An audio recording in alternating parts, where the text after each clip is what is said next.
ਤੇ ਆਓ ਕਿਸਾਨ ਵੀ ਭਰਾਓ ਤੁਹਾਨੂੰ ਜਨਾਬ ਬਿਲਾਰਸ 510 ਦੀ ਹਾਈਡ੍ਰੋਲਿਕ ਪਾਵਰ ਚੈੱਕ ਕਰਵਾਈਏ ਵੀ ਕਿੰਨੀ ਪਾਵਰ ਰੱਖਦਾ ਹੈ। ਆਓ बनारस के नाम कोई सामने नहीं, बनारस का कोई सामने नहीं, जंगल का बात है। हाइड्रोलिक कोई ट्रैक्टर को लोड नहीं कर ये सब स्लो स्लो पे जाऊँ दे रहे हैं। फुल स्लो है जनाब, फुल स्लो पे करो जी, फुल स्लो पे तुम चेक करो, उधर भी चेक करवाने हैं।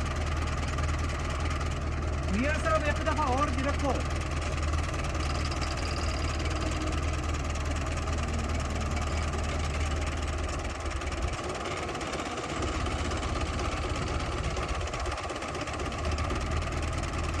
किसी किस्म की कोई रेस नहीं है जनाब जी। बिलारस बिलारस 510 वर्गा जनाब कोई ट्रैक्टर नहीं है पाकिस्तान में।